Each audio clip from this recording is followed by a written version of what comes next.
Good morning everyone. देखिए, पिछले कई दिनों से आप लोगों के साथ शेयर कर रही हूँ कि नौतपा चल रहा है, थोड़ा ध्यान रखिएगा अपने प्लांट्स का। और पिछले एक महीने से एक डेढ़ महीने से मैं रेगुलर शेयर कर रही थी कि आपने अपने पौधों को गर्मी से बचाने के लिए क्या क्या उपाय करने हैं। वो उपाय जिन लोगों ने किए होंगे तो मुझे लगता है कुछ हद तक अपने पौधों को बचा पा रहे होंगे, और जिन्होंने शुरुआत से फॉलो करके मेरे तरीके से पॉट फिल किए हैं, पास पास पौधे रख रखे हैं, मल्चिंग कर रखी है, पानी की व्यवस्था कर रखी है, पानी अच्छे से डाल रहे हैं, किचन वेस्ट और पत्तियों की खाद में पौधे लगा रखे हैं, तो मुझे लगता है कि काफ़ी बेटर कंडीशन में होंगे पौधे। और पानी का भी जैसे मैंने शेयर किया कि मैं सुबह 9:30 बजे से 10 बजे के बीच में लगाती हूँ और शाम को 5 या 6 बजे के आसपास। उसी कारण मैं अपने पौधों को बचा पा रही हूँ। और बाकी तो देखिए, अगेन मिट्टी में रहने वाले जीव अपना काम कर रहे हैं। जब मैं नौतपा की बात करती हूँ तो देखिए, हो सकता है कुछ लोग सहमत ना हो, लेकिन मैं पिछले काफ़ी टाइम से एक चीज़ नोटिस कर रही हूँ। हर साल ये कंडीशन आती है। आप लास्ट ईयर के भी मेरे वीडियोस देखेंगे, उनमें भी सेम यही टेम्परेचर है। और जब भी मैंने नौतपा के बीच में बारिश की बात की है अपने बड़े लोगों के सामने, हमेशा मैंने डांट खाई है। कुछ लोगों को मैं इतना स्पिरिचुअली फॉलो करती हूँ कि वो लोग जो चीज़ें मुझे सजेस्ट करते हैं या बताते हैं, और वो 100% काम करती हैं। नौतपा के बारे में यही बताया गया था कि इस टाइम पर अच्छे से गर्मी पड़ेगी, तब ही सारी चीज़ें, आगे आने वाली परिस्थितियाँ जो है मैनेज होंगी और बहुत अच्छे से होंगी। यही डिसाइड करता है, क्योंकि प्रकृति के कुछ पर्टिकुलर सिस्टम हैं और उन सिस्टम के आगे इंसान कहीं आड़े नहीं आता। उसको जब भी हमने डिस्टर्ब किया है या करने की कोशिश की है, हमें नुकसान भुगतने पड़े हैं। जैसे कि इन दिनों में हम कर रहे हैं, जितने ज़्यादा पेड़ काटे गए उतनी ही टेम्परेचर बढ़ता जा रहा है। और हो सकता है आने वाले टाइम में अगर यही हालत रही और हम नहीं सुधरे, हमने नहीं अभी थोड़ा सा एक्शन मोड में हम आए, तो हालात बहुत बद से बदतर होने वाले हैं। लू पहले भी चला करती थी। अगर आप लोगों को याद होगा तो बचपन में जिन्होंने गर्मी की छुट्टियों को एंजॉय किया है, घरों में हम बंद रहा करते थे, सिर्फ घर के अंदर रहते थे। और हमारी मदर जो आज भी करती हैं और हम भी करते हैं अपने बच्चों के लिए, गर्मी में लू से बचने के लिए कितनी सारी चीज़ें बनाई जाती हैं घर के अंदर। आप सत्तू पीते होंगे, आप पना पीते होंगे, छाछ पीते होंगे, नींबू की शिकंजी पीते होंगे, छाछ राबड़ी खाते होंगे। अलग अलग एरियाज़ में लू से बचने के लिए अलग अलग उपाय किए जाते हैं। पहले भी किए जाते थे और आज भी किए जाते हैं, क्योंकि इस टाइम पर हमारा पित्त बढ़ता है। पित्त को शांत करने के लिए जितनी भी अच्छी चीज़ें होती हैं, ठंडी चीज़ें होती हैं, वो हम खाते हैं, तो हमें लू नहीं लगती है। तो लू आज से नहीं चल रही है, पहले भी चला करती थी और आज भी चल रही है। और नौतपा पहले भी आता था, अभी भी आता है, लेकिन सिर्फ हमें अपना एक सिस्टम मैनेजमेंट करना है, सिस्टम बना के पौधों को लगाना है अच्छे से, नेचुरल तरीके से जो प्रकृति से मिल रहा है उस खाद में पौधों को लगाना है। और यकीन मानिए, बहुत अच्छे से पौधे सर्वाइव करेंगे। मानसी जी का सवाल था कि मैम आपके पौधे नहीं जल रहे हैं क्या? तो ऐसा नहीं है। बैक साइड में है, धूप है, अभी मैं नहीं जा रही हूँ। मेरा मिक्स स्पाइस और तेज़ पत्ता का प्लांट है, उसकी पत्तियाँ झुलस गई हैं। उसका रीज़न ये है क्योंकि देखिए, एक तो वो पौधे हमारे एरिया के नहीं हैं, ह्यूमिड एरियाज़ को बिलोंग करते हैं, क्योंकि कोस्टल एरियाज़ में होते हैं मसाले वाले पौधे ज़्यादा।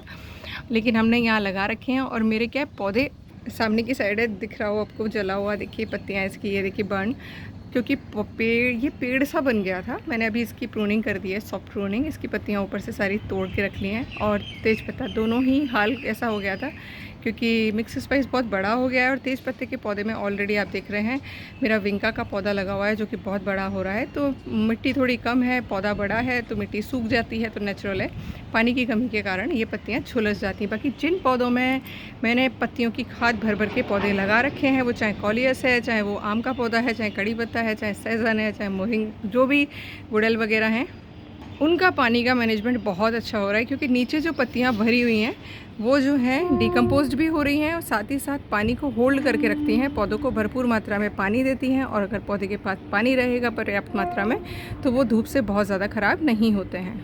इसीलिए आपके साथ रेगुलर वीडियो शेयर करती हूँ कि सही दिशा, सही पौधा, सही पॉट बहुत ज़्यादा मैटर करता है। मैंने शुरुआत में सारे उपाय आपके साथ शेयर किए थे कि क्या क्या करना है। अगर आपने वो कर लिए हैं तो डेफ़िनेटली चीज़ें बहुत सही हो रही होंगी। और जिनके पौधे ख़राब हो गए हैं, देखिए बिल्कुल चिंता मत करिए, बस आपका अपना मोटिवेशन हाई रखना है। और इस टाइम मिट्टी तैयार करने में लगा देने हैं। ये 1 से 1.5 महीना मिट्टी तैयार करके रख लीजिए। जैसे ही बारिश स्टार्ट हो, आप पौधे लगाना शुरू कर दीजिएगा। बीज से लगाइए, कटिंग से लगाइए, जैसे मर्जी हो वैसे लगाइए। और हाँ, एक चीज़ और, जो भी इन दिनों में आप फ्रूट खाएंगे, उनके बीज ज़रूर लगाते रहिएगा, जिससे कि आपके यहाँ बड़े पेड़ 2-4 तैयार हो जाएं, उसका फ़ायदा क्या होता है। जैसे देखिए ये सहजन है या कड़ी पत्ता है, इसका कैनोपी आप देख रहे हैं काफ़ी बड़ा हो गया है। इसकी छाँव में मैं बहुत सारे पौधे रख सकती हूँ अगर इसे सेंटर में मैं रखती हूँ तो ये बड़े पौधे ऐसे काम करते हैं। और जब बहुत बड़े हो जाएँ तो आप खुली जगह में लगा दीजिए, उसकी जगह एक और रिप्लेसमेंट में नया पौधा लगा लीजिए बीज से। तो बीज से आपको शेयर करती हूँ, बीज से कटिंग से पौधे लगाना बहुत आसान होता है। आप आने वाली बारिश में तैयारी करिएगा और खूब सारे पौधे लगाइएगा। सवाल बहुत सारे हैं, रिप्लाई मैं कर नहीं पाती हूँ क्योंकि लिमिटेड टाइम होता है, लंबे वीडियोस हो जाते हैं। तो मैं एक एक करके कोशिश करूँगी आपके सबके रिप्लाई करने का, क्योंकि लिख के टाइप करके बहुत मुश्किल होता है इतने सारे सवालों का रिप्लाई करना। और जैसे हम गर्मी में लू से बचाने के लिए, गर्मी से बचने के लिए अपने आप की सुरक्षा करते हैं, वैसे ही पौधों की भी करनी है। इस टाइम कोई भी ऐसी चीज़ पौधों को नहीं देनी है जिससे कि उनको नुकसान हो जाए। मैं कोई भी सॉलिड खाद इन दिनों में नहीं देती हूँ। हाँ, पत्तियों की खाद एकदम ठंडी होती है, आप आराम से दे सकते हैं। वर्मी कंपोस्ट भी, अगर आपका वर्मी कंपोस्ट एकदम सड़ा हुआ ही होता है, उसको भी आप दे सकते हैं पानी में घोलकर।